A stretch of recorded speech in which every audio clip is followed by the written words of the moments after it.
어머니 없이 호랍이 아버지 밑에서 자랐다는 사실은 시댁에서 늘 먼저 꺼내드는 말이었습니다. 며느리는 시집에 들어온 첫날부터 사람이 아니라 비교의 대상이 되었습니다. 시집 올 때 해온 게 없다는 말은 인사처럼 반복되었습니다. 밥상 위에서도 친척이 모인 자리에서도 빠지지 않았습니다.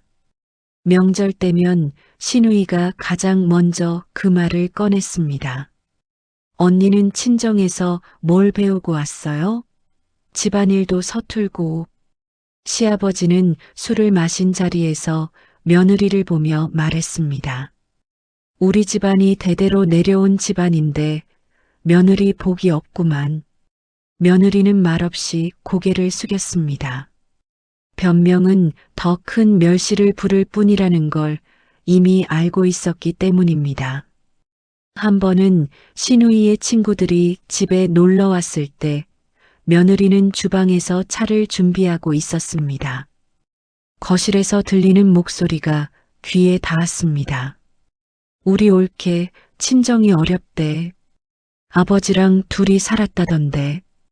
그래서 살림도 그렇고 눈치도 없나 봐. 며느리는 찻잔을 들고 나가면서도 웃는 얼굴을 지어야 했습니다. 그날 밤 혼자 방에 앉아 있을 때 눈물이 났지만 소리내어 울지는 않았습니다. 이 집에서 며느리는 늘 조용한 존재였습니다. 명절이 다가오면 며느리는 더욱 긴장했습니다. 음식을 준비하는 내내 시댁 식구들의 시선이 따라왔고 무엇을 해도 부족하다는 말이 돌아왔습니다. 이건 간이 안 맞네. 이 정도 음식으로 손님을 대접하려고?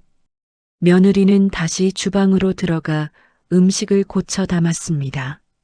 남편은 거실에서 텔레비전을 보고 있었고 며느리가 힘들어하는 모습을 보면서도 아무 말도 하지 않았습니다.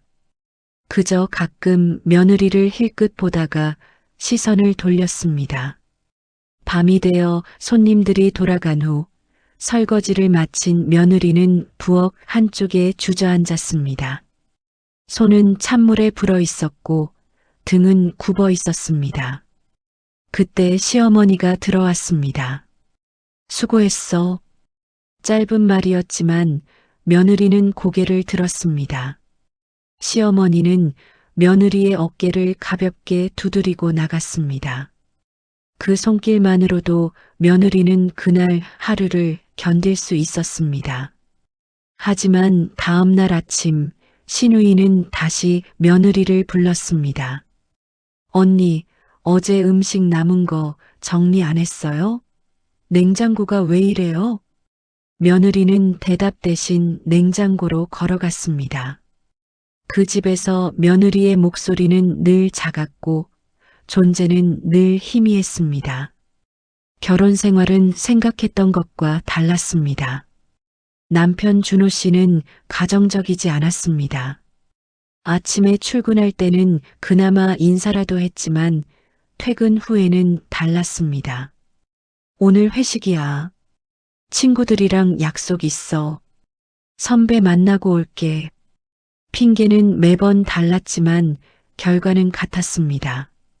남편은 집에 오지 않았습니다. 미영 씨는 혼자 밥상을 차렸습니다.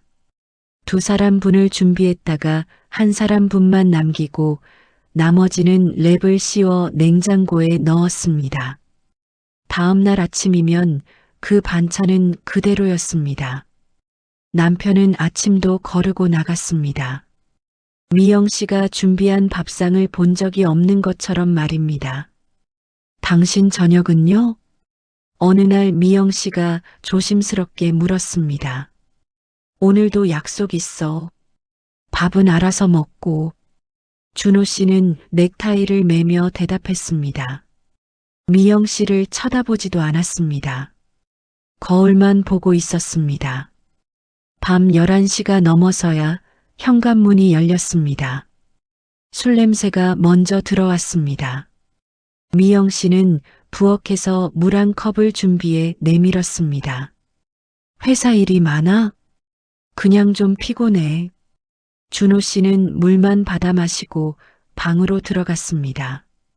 대화는 거기서 끝이었습니다. 미영 씨가 하루 종일 무엇을 했는지 남편은 묻지 않았습니다. 미영 씨는 혼자 거실에 앉아 텔레비전을 켰습니다.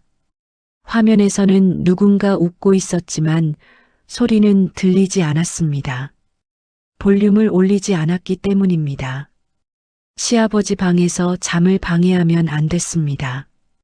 결혼은 둘이 했지만 책임은 늘 혼자였습니다. 아침 식사 준비도 설거지도 청소도 모두 미영 씨의 몫이었습니다.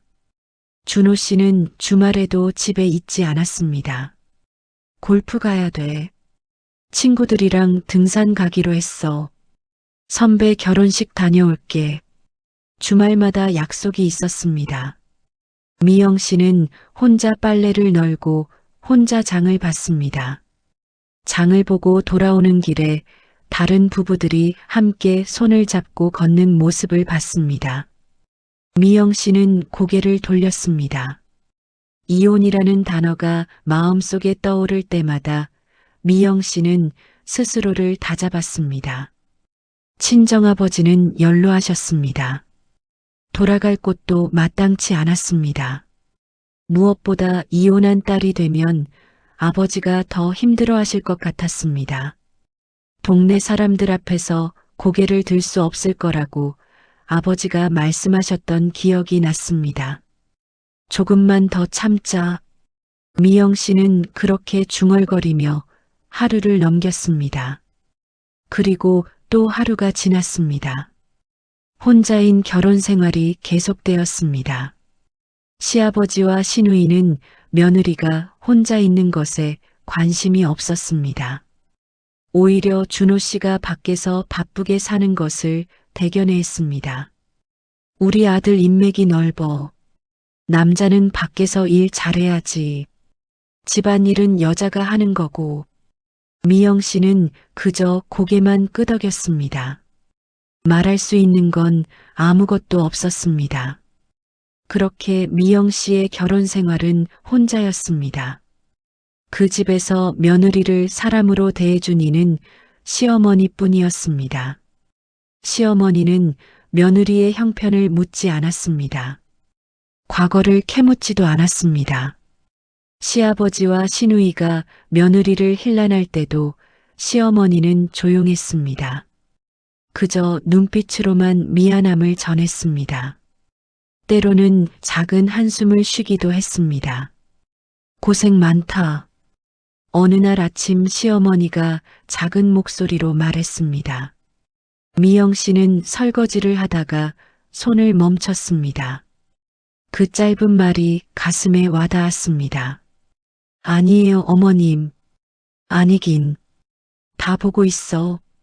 시어머니는 더 이상 말하지 않았습니다. 하지만 그 말 한마디가 미영 씨에게는 큰 위로였습니다. 누군가 자신을 보고 있다는 사실만으로도 힘이 났습니다. 혼자가 아니라는 느낌을 받았습니다. 명절 준비를 할 때였습니다. 시누이와 친척들이 거실에 모여서 이야기하는 동안 미영 씨는 혼자 부엌에서 일했습니다. 전을 부치고 나무를 묻히고 음식을 준비하는 동안 아무도 거들지 않았습니다. 부엌 밖에서는 웃음소리가 들려왔습니다. 옳게 혼자 하네.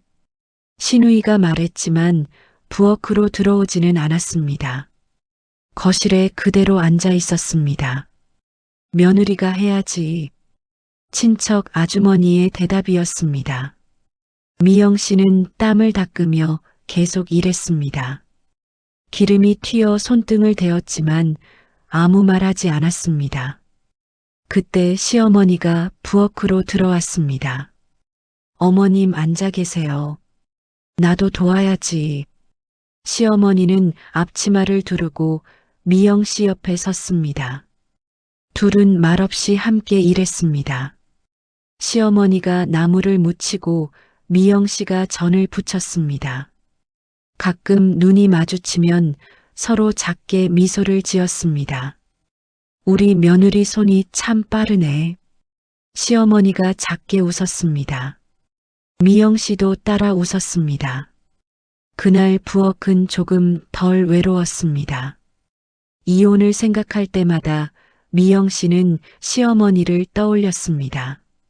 시아버지도 남편도 시누이도 아닌 오직 시어머니만이 미영 씨를 사람으로 봐주었습니다. 미영 씨의 수고를 알아봐주는 사람은 시어머니뿐이었습니다. 조금만 더 버텨보자.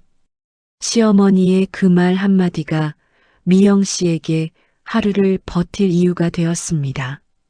이혼을 마음속에서 접어두게 만든 것도 바로 그 말이었습니다. 시어머니를 두고 떠날 수는 없었습니다. 어느 날 밤 시어머니가 미영 씨를 불렀습니다. 며느리, 내 어머님, 힘들지? 시어머니의 눈빛이 따뜻했습니다. 미영 씨는 고개를 저었지만 시어머니는 이미 알고 있었습니다. 미안하다. 어머님이 왜요? 우리 집안이 며느리한테 너무했어. 내가 더 잘해줬어야 하는데. 시어머니는 더 말하지 않았습니다. 미영 씨도 대답하지 않았습니다. 하지만 그날 밤 미영 씨는 처음으로 누군가에게 이해받는다는 느낌을 받았습니다. 그 집에서 유일한 편이었던 시어머니 덕분에 미영 씨는 하루하루를 견딜 수 있었습니다. 어느 날 시어머니가 병원에 입원했습니다. 처음에는 대수롭지 않게 여겼습니다. 감기 몸살 정도라고 생각했습니다. 시어머니도 괜찮다고 말했습니다. 걱정하는 미영 씨에게 손을 내저었습니다. 그냥 좀 피곤해서 그래. 며칠 쉬면 나을 거야. 하지만 병원에서 전화가 왔습니다. 급하게 오라는 말이었습니다. 담당 의사가 보호자와 면담이 필요하다고 했습니다. 미영 씨는 서둘러 병원으로 향했습니다. 남편에게 전화를 걸었지만 받지 않았습니다. 시누이에게도 연락했지만 통화 중이었습니다. 미영 씨는 혼자 택시를 타고 병원에 도착했습니다. 병원 복도를 걸어가는 내내 가슴이 두근거렸습니다. 의사의 표정이 무거웠습니다. 보호자시죠? 네, 며느리입니다. 검사 결과가 나왔는데요. 의사는 잠시 말을 멈췄습니다. 미영 씨의 손이 떨렸습니다. 입술이 바짝 말랐습니다. 말기 췌장암입니다. 시한부예요. 길어야 몇 달입니다. 미영 씨는 그 자리에 굳어버렸습니다. 의사의 말이 계속 이어졌지만 귀에 들어오지 않았습니다. 말기암 시한부라는 단어만 머릿속을 맴돌았습니다. 다리에 힘이 풀렸습니다. 병실로 들어갔을 때 시어머니는 창밖을 보고 있었습니다. 햇빛이 들어오는 창가에 누워 계셨습니다. 어머님, 미영 씨의 목소리가 떨렸습니다. 시어머니가 고개를 돌렸습니다. 왔구나. 괜찮으세요? 응, 괜찮아. 시어머니는 웃었지만 얼굴은 창백했습니다. 미영 씨는 시어머니 옆에 앉았습니다. 시어머니의 손을 잡았습니다. 손이 차가웠습니다. 의사 선생님이 뭐라고 하시던? 시어머니가 조용히 물었습니다. 미영 씨는 대답할 수 없었습니다. 입술만 달싹거렸습니다. 눈물이 나올 것 같았습니다. 알고 있어. 시어머니가 먼저 말했습니다. 어머님, 괜찮아. 나이 들면 다 이런 거지. 며느리 너무 슬퍼하지 마. 시어머니는 담담했습니다. 하지만 미영 씨는 한동안 말을 잃었습니다. 그 집에서 유일한 버팀목이었던 사람이 곧 떠난다는 사실이 믿기지 않았습니다. 시어머니가 없는 이 집에서 어떻게 살아야 할지 막막했습니다. 그날 이후 미영 씨는 집안에서 더욱 외로워졌습니다. 시어머니가 없는 집은 더 차가웠습니다. 시아버지는 며느리를 더 자주 힐난했고 시누이는 더 차갑게 대했습니다. 어머니가 편찮으신데 집안일은 누가 해? 며느리가 제대로 돌보지 않아서 그런 거 아니야? 병원비도 만만찮을 텐데. 미영 씨는 아무 말도 하지 못했습니다. 시어머니가 아프다는 사실만으로도 가슴이 무너지는데 집안에서는 여전히 미영 씨를 탓했습니다. 남편 준호 씨도 미영 씨를 위로하지 않았습니다. 밤마다 미영 씨는 혼자 울었습니다. 시어머니를 잃으면 이 집에서 완전히 혼자가 될 거라는 생각이 들었습니다.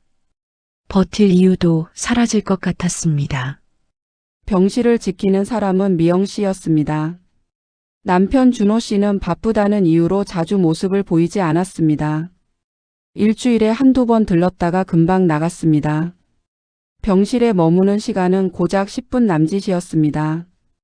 회사 일이 많아서. 어머니한테 잘 좀 부탁해. 준호 씨는 그 말만 남기고 병실을 나갔습니다. 시어머니를 제대로 쳐다보지도 않았습니다. 어머니의 손을 잡아보지도 않았습니다. 시누이도 처음에는 매일 왔지만 점점 발길이 뜸해졌습니다. 애들 돌봐야 해서요. 옳게 계시니까 안심이에요. 시누이는 그렇게 말하고는 한 달에 한 번 정도만 얼굴을 비쳤습니다. 올 때마다 과일 하나 놓고 가는 게 전부였습니다. 시아버지도 마찬가지였습니다. 병원이 멀다며 집에만 있었습니다. 가끔 전화로 안부만 물었습니다. 어떻게 돼가? 조금 나아지셨어요. 그래 잘 좀 봐줘. 전화는 그렇게 끝났습니다. 결국 병실에는 미영 씨만 남았습니다. 미영 씨는 집과 병원을 오가며 시어머니를 돌봤습니다. 아침 일찍 병원에 가서 시어머니 식사를 챙기고 몸을 닦아드렸습니다. 저녁에는 집으로 돌아가 시아버지 밥을 챙기고 다시 병원으로 향했습니다. 잠은 병실 의자에서 잤습니다. 며느리 고생이 많구나. 시어머니가 작게 말했습니다. 말수가 점점 줄어들고 있었습니다. 말하는 것조차 힘들어 보였습니다. 괜찮아요, 어머님. 편히 계세요. 미안해. 우리 며느리한테 너무 미안해. 무슨 말씀을 그렇게 하세요? 시어머니는 더 이상 말하지 않았습니다. 하지만 미영 씨의 손을 놓지 않았습니다. 그 손길만으로도 미영 씨는 버티고 있었습니다. 시어머니의 손은 날마다 더 마르고 차가워졌습니다. 어느 날 밤 시어머니의 상태가 나빠졌습니다. 미영 씨는 급히 남편과 시누이에게 연락했습니다. 어머니 상태가 안 좋아요. 빨리 오세요. 의사 선생님이 위독하다고 하셨어요. 하지만 준호 씨는 다음날 아침에야 왔습니다. 밤에 연락받았는데 술 먹은 상태라 운전을 못했어. 시누이는 이틀 후에 나타났습니다. 애가 아파서 병원 갔다 왔어요. 미안해요. 그 사이 시어머니는 더 약해졌습니다. 미영 씨는 밤새 시어머니 곁을 지켰습니다. 의자에 앉아 졸다가도 시어머니가 기침이라도 하면 벌떡 일어났습니다. 물을 드리고 이불을 덮어드렸습니다. 시어머니가 미영 씨를 바라봤습니다. 눈빛이 예전 같지 않았습니다. 초점이 흐려지고 있었습니다. 며느리. 네 어머님. 고마워. 정말 고마워. 시어머니의 목소리는 작았지만 또렷했습니다. 미영 씨는 시어머니의 손을 꼭 잡았습니다. 눈물이 흘러내렸습니다. 하지만 시간은 멈추지 않았습니다. 시어머니의 숨소리가 점점 약해졌습니다. 의사는 임종이 가까워졌다고 했습니다. 미영 씨는 시어머니 곁을 떠나지 않았습니다. 임종을 앞둔 날 시어머니는 미영 씨를 따로 불렀습니다. 남편과 시누이가 잠시 자리를 비운 사이였습니다. 점심을 먹으러 나간다고 했습니다. 병실에는 미영 씨와 시어머니만 남았습니다. 복도에서 발소리가 멀어지는 소리가 들렸습니다. 며느리. 시어머니의 목소리는 가늘었지만 분명했습니다. 미영 씨는 설거지하던 손을 닫고 급히 다가갔습니다. 네, 어머님. 미영 씨는 시어머니 곁으로 다가갔습니다. 시어머니의 얼굴은 창백했지만 눈빛만은 또렷했습니다. 서랍 좀 열어봐. 제일 안쪽에 있는 서랍. 시어머니가 침대 옆 서랍을 가리켰습니다. 미영 씨는 조심스럽게 서랍을 열었습니다. 안에는 작은 천 주머니가 하나 있었습니다. 낡은 천으로 만든 주머니였습니다. 그거 가져와. 미영 씨는 주머니를 꺼내 시어머니께 드렸습니다. 시어머니는 떨리는 손으로 주머니를 풀었습니다. 안에서 작은 열쇠 하나가 나왔습니다. 은빛이 바랜 열쇠였습니다. 이거. 시어머니가 미영 씨의 손에 열쇠를 쥐어 주었습니다. 열쇠는 차가웠습니다. 미영 씨의 손바닥에 쏙 들어오는 크기였습니다. 너에게 맡긴다. 짧은 말이었지만 무게는 컸습니다. 미영 씨는 열쇠를 보며 물었습니다. 어머님, 이게 뭐예요? 나중에 알게 될 거야. 아무한테도 말하지 말고 너만 가지고 있어. 준호한테도 신우이한테도 말하지 마. 시어머니의 눈빛이 진지했습니다. 미영 씨는 그 의미를 알지 못했지만 고개를 끄덕였습니다. 네, 어머님. 우리 며느리 고생 많았어. 정말 미안해. 어머님. 내가 못 지켜줘서 미안해. 이제라도 이걸 줄 수 있어서 다행이야. 며느리가 이 집에서 얼마나 힘들었는지 다 알아. 시어머니의 목소리가 떨렸습니다. 미영 씨는 시어머니의 손을 잡았습니다. 괜찮아요, 어머님. 어머님 덕분에 버텼어요. 고마워. 정말 고마워. 시어머니는 더 말하지 않았습니다. 숨쉬는 것조차 힘들어 보였습니다. 눈을 감았다 뜨기를 반복했습니다. 미영 씨는 열쇠를 꼭 쥐었습니다. 무엇을 여는 열쇠인지 어디에 쓰는 것인지 알 수 없었습니다. 하지만 시어머니가 자신에게 맡긴다는 그 말만으로도 가슴이 뭉클했습니다. 고맙습니다, 어머님. 아니야. 내가 고마워. 우리 며느리 이제 행복했으면 좋겠어. 얼마 후 남편과 시누이가 돌아왔습니다. 미영 씨는 열쇠를 주머니 깊숙이 넣었습니다. 아무도 모르게 말입니다. 시어머니가 미영 씨를 보며 작게 눈을 깜빡였습니다. 그날 밤 시어머니의 호흡이 더 약해졌습니다. 의사가 급히 들어왔습니다. 가족들이 모두 병실로 모였습니다. 시어머니는 조용히 눈을 감았습니다. 미영 씨는 시어머니의 손을 잡고 있었습니다. 마지막까지 놓지 않았습니다. 시어머니가 떠난 후 병실은 고요했습니다. 미영 씨의 주머니 속에는 여전히 작은 열쇠가 들어 있었습니다. 장례가 끝나고 집에는 침묵만 남았습니다. 3일장을 치르는 동안 집은 사람들로 붐볐습니다. 친척들이 모였고 조문객들이 다녀갔습니다. 미영 씨는 쉴 틈 없이 음식을 준비하고 손님을 맞았습니다. 장례식장에서도 집에서도 미영 씨의 손은 쉬지 못했습니다. 밤새 음식을 만들고 설거지를 했습니다. 하지만 장례가 끝나자 사람들은 모두 떠났습니다. 시댁 식구들은 다시 일상으로 돌아갔습니다. 마치 아무 일도 없었던 것처럼 말입니다. 시아버지는 예전보다 말이 없어졌습니다. 방에 들어가 있는 시간이 많아졌습니다. 하지만 며느리를 대하는 태도는 변하지 않았습니다. 밥은 챙겨야지. 집안일 제대로 해. 여전히 명령조였습니다. 시어머니가 없다는 사실 외에는 달라진 게 없었습니다. 시누이는 장례 후 한 번도 집에 들르지 않았습니다. 전화로만 안부를 물었습니다. 아버지 잘 계시죠? 올케가 잘 챙기고 계시죠? 어머니 없으니까 힘드시겠어요. 올케 있어서 다행이에요. 미영 씨는 그저 네라고만 대답했습니다. 시누이는 직접 와서 돌볼 생각은 하지 않았습니다.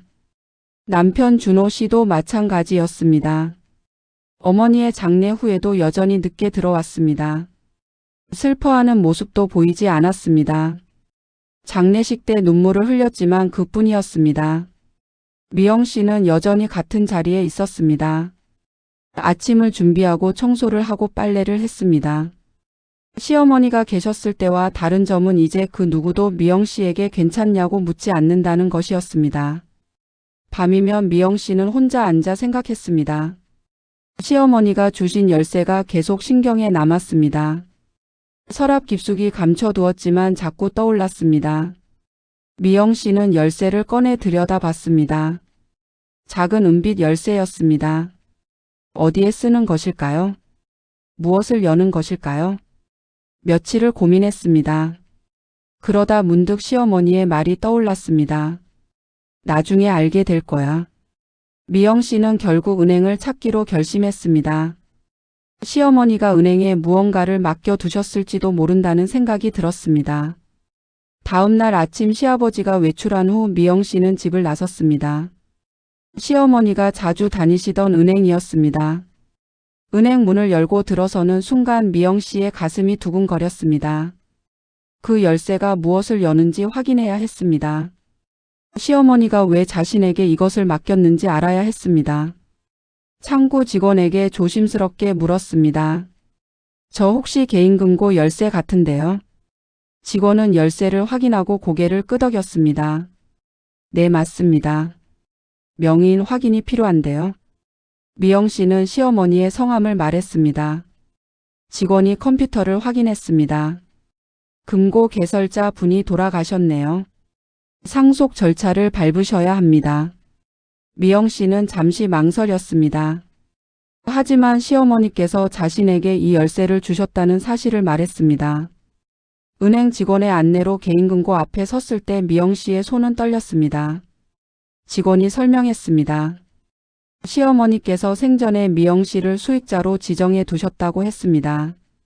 그래서 상속 절차 없이도 열어볼 수 있다고 했습니다.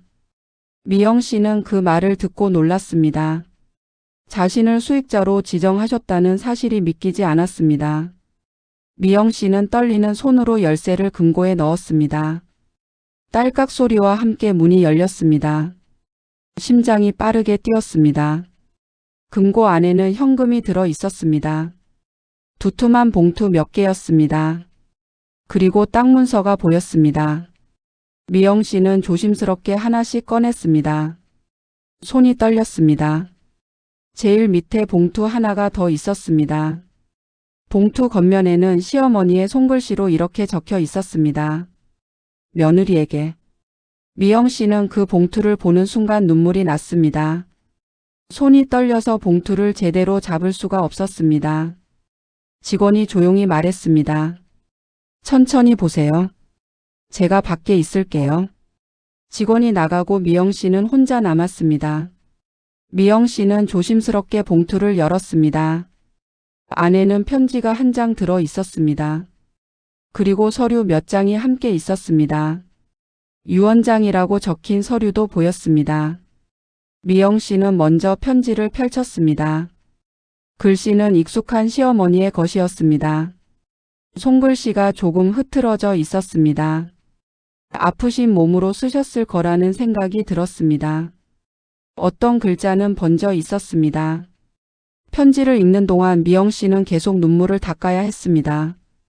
눈물이 편지에 떨어질까 조심스러웠습니다. 편지에는 이렇게 적혀 있었습니다. 우리 며느리에게. 이 글을 읽고 있다면 내가 이미 떠난 후일 것입니다. 며느리한테 미안한 마음이 많습니다. 우리 집안이 며느리를 너무 힘들게 했습니다. 내가 더 잘해줬어야 했는데 그러지 못했습니다. 이 금고 안에 있는 것들은 모두 며느리 것입니다. 내가 평생 모은 돈과 땅 문서입니다. 아무도 모르게 준비한 것입니다. 미영 씨는 편지를 읽으며 흐느꼈습니다. 시어머니의 마음이 글자마다 느껴졌습니다. 한 글자 한 글자가 가슴에 와닿았습니다. 편지는 계속 이어졌습니다. 며느리가 이 집에서 얼마나 힘들었는지 다 알고 있었습니다. 하지만 내가 약해서 제대로 지켜주지 못했습니다. 이제라도 며느리에게 이것을 남깁니다. 이혼을 하든 함께 살든 모든 선택은 며느리의 몫입니다. 며느리가 행복했으면 좋겠습니다. 누구 눈치 보지 말고 며느리가 원하는 대로 살았으면 합니다. 며느리는 그럴 자격이 있습니다. 편지 마지막에는 이렇게 적혀 있었습니다. 미안하고 고맙습니다. 우리 며느리. 미영 씨는 한참을 울었습니다. 금고실 안에서 소리 없이 흐느꼈습니다. 시어머니가 얼마나 미안해 하셨을지, 얼마나 조심스럽게 이것을 준비하셨을지 생각하니 가슴이 찢어지는 것 같았습니다. 시어머니의 마지막 선물이었습니다. 미영 씨는 편지를 다시 읽었습니다. 한 글자 한 글자 천천히 읽었습니다. 시어머니의 목소리가 들리는 것 같았습니다. 유언장을 펼쳤습니다. 정식으로 작성된 유언장이었습니다. 법무사 도장도 찍혀 있었습니다. 날짜를 보니 시어머니가 병원에 입원하기 직전에 작성하신 것이었습니다. 유언장에는 며느리에게 모든 재산을 남긴다는 내용이 적혀 있었습니다. 현금과 땅 문서 모두 미영 씨의 것이었습니다. 시아버지에게는 생활비만 남기고 나머지는 모두 미영 씨에게 주신다는 내용이었습니다. 그 아래에는 시어머니의 글이 더 있었습니다. 내 자식들을 잘못 키운 것에 대한 사죄입니다.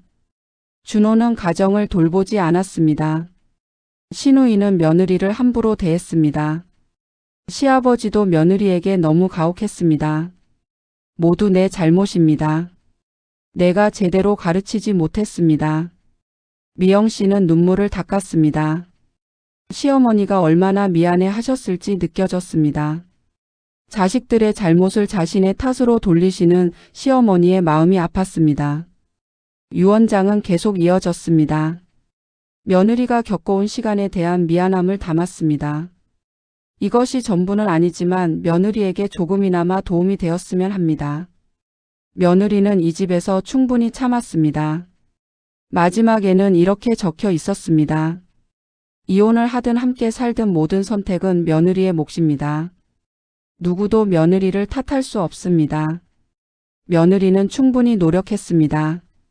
이제는 며느리가 행복할 차례입니다.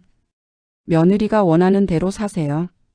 미영 씨는 유언장을 내려놓았습니다. 금고 안의 문서들을 다시 확인했습니다. 현금은 상당한 액수였습니다. 평생 모으신 돈이었을 것입니다. 땅 문서도 여러 장이었습니다. 시골에 있는 땅들이었습니다.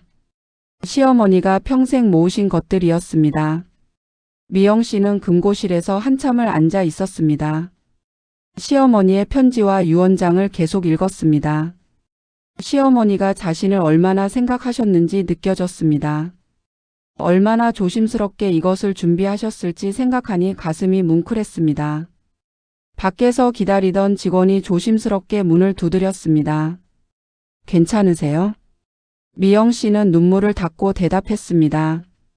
네, 괜찮습니다. 직원이 들어왔습니다. 미영 씨는 서류들을 정리했습니다.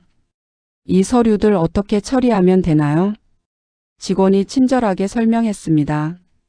유언장이 있으니 상속 절차를 밟으면 된다고 했습니다. 시간이 걸리겠지만 법적으로 문제 없다고 했습니다.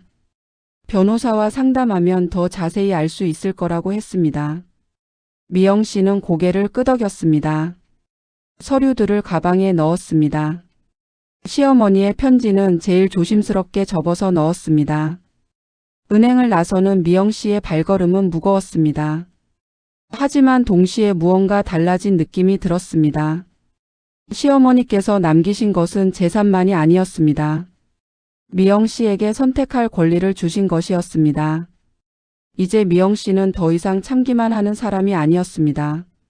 미영 씨는 한참 동안 그 자리에 서 있었습니다. 집으로 돌아가는 길에 미영 씨는 많은 생각을 했습니다. 참아온 시간과 이제 선택해야 할 시간이 겹쳐졌습니다. 시어머니의 말이 계속 떠올랐습니다. 이제는 행복할 차례라는 그 말이 마음에 남았습니다. 집에 도착했을 때 시아버지는 거실에 앉아 있었습니다. 어디 갔다 왔어? 은행 다녀왔습니다. 미영 씨는 짧게 대답했습니다. 시아버지는 더 묻지 않았습니다.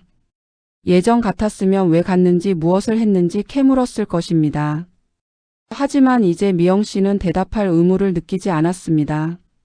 그날 밤 남편 준호 씨가 들어왔습니다. 역시 늦은 시간이었습니다. 술 냄새가 났습니다. 밥 먹었어요? 미영 씨가 물었습니다. 응, 먹었어. 준호 씨는 방으로 들어갔습니다. 미영 씨는 거실에 혼자 앉아 있었습니다. 예전처럼 외롭지는 않았습니다. 며칠 후 미영 씨는 변호사를 만났습니다. 유언장과 서류들을 보여주었습니다. 변호사는 서류를 꼼꼼히 확인했습니다. 모든 것이 법적으로 문제없다고 했습니다. 상속 절차를 진행하시겠습니까? 변호사가 물었습니다. 미영 씨는 고개를 끄덕였습니다. 네. 상속 절차가 진행되자 시댁에서는 난리가 났습니다. 시아버지와 시누이가 항의했습니다. 어머니 재산을 며느리가 다 가져간다고? 이게 말이 돼? 친정도 변변찮은 애가. 어머니가 정신이 온전하셨나? 하지만 유언장은 명확했습니다. 법적으로도 문제가 없었습니다. 시어머니의 뜻이었습니다. 변호사도 확인해 주었습니다. 남편 준호 씨도 미영 씨를 찾아왔습니다. 처음으로 진지한 표정이었습니다. 이게 무슨 일이야? 시어머니께서 제게 남겨주신 겁니다. 우리 어머니가 왜 당신한테? 나는 아들인데. 미영 씨는 시어머니의 편지를 보여주었습니다. 준호 씨는 편지를 읽었습니다. 얼굴이 창백해졌습니다. 어머니가 자신을 가정을 돌보지 않았다고 쓴 부분을 읽었기 때문입니다. 당신 이혼하려고 그러는 거야? 미영 씨는 잠시 말이 없었습니다. 그리고 조용히 대답했습니다. 그건 제가 결정할 일입니다. 뭐? 이제부터는 제가 결정합니다. 준호 씨는 할 말을 잃었습니다. 미영 씨의 목소리는 담담했지만 단호했습니다. 그날 이후 미영 씨는 더 이상 참고만 사는 사람이 아니었습니다. 누군가의 눈치를 보며 살아야 할 이유도 사라졌습니다. 시어머니께서 주신 용기였습니다. 미영 씨는 천천히 자신의 삶을 정리하기 시작했습니다. 시댁에서 나와 작은 집을 얻었습니다. 더 이상 아침마다 시아버지 밥을 차릴 필요가 없었습니다. 누구에게 고개 숙일 필요도 없었습니다. 이혼 여부는 아직 결정하지 않았습니다. 하지만 그것도 미영 씨의 선택이었습니다. 누가 정해주는 것이 아니라 미영 씨 스스로 결정할 일이었습니다. 삶의 방향은 이제 그녀의 손에 있었습니다. 시어머니께서 마지막으로 주신 선물이었습니다. 그것은 재산이 아니라 자유였습니다. 선택할 수 있는 자유였습니다. 지금까지 드라마를 시청해 주셔서 감사합니다. 더 좋은 이야기로 매일 찾아뵙겠습니다. 스토리가 재미있으셨다면 구독과 좋아요를 눌러주세요. 그리고 응원의 댓글을 남겨주시면 큰 힘이 될 것 같습니다. 감사합니다.